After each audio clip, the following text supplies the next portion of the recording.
ৰাইজৰ দলৰ প্ৰাৰ্থিত্ব ঘোষণা কৰিবৰ কাৰণে আজিৰ এই সংবাদমেলখন আয়োজন কৰিছোঁ।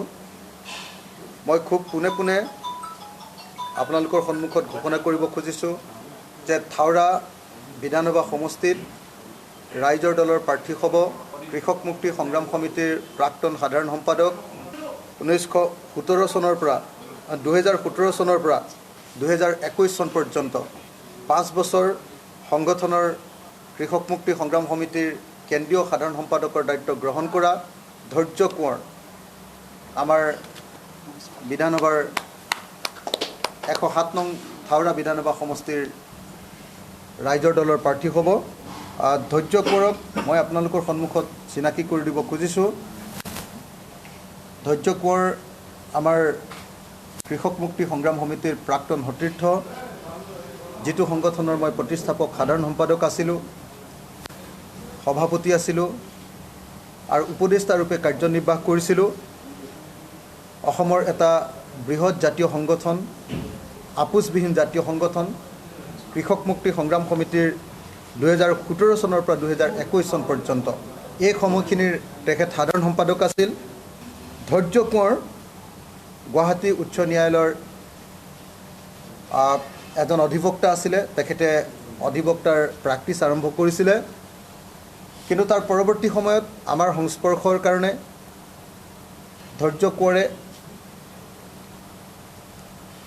কৃষক মুক্তি সংগ্ৰাম সমিতিত যোগদান কৰিছিলে আৰু তেখেতৰ যি অধিবক্তাৰ যি পেচা, সেই পেচা ত্যাগ কৰি তেখেতে কৃষক মুক্তি সংগ্ৰাম সমিতিৰ সৰ্বক্ষণৰ কৰ্মীৰূপে যোগদান কৰিছিলে।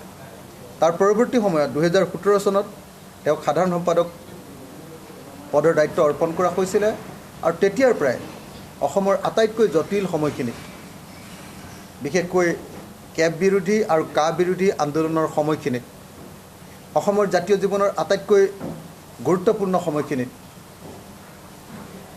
কৃষক মুক্তি সংগ্ৰাম সমিতি সাধাৰণ সম্পাদকৰ দায়িত্ব গ্ৰহণ কৰিছিলে ধৈৰ্য কোঁৱৰে। আপোনালোকে সকলোৱে জানে যে ধৈৰ্য কোঁৱৰে মোৰ সৈতে একেলগতে কা বিৰোধী আন্দোলনত যোগদান কৰাৰ কাৰণে 7 মাহ জেলত থাকিবলগীয়া হৈছিলে। গুৱাহাটী জেলত আমি একেলগতে 7 মাহ জেলত আছিলোঁ।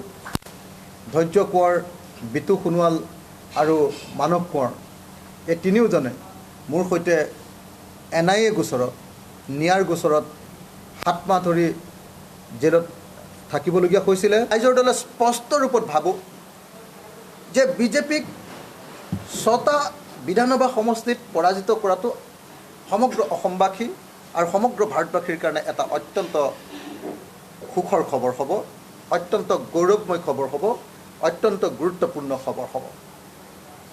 আনকি বিধানসভা সমষ্টি বাদেই দিয়ক বা লোকসভা সমষ্টি বাদেই দিয়ক, বিজেপিৰ নিচিনা এটা সাম্প্ৰদায়িক স্বৈৰতান্ত্ৰিক এটা দলক যদি এটা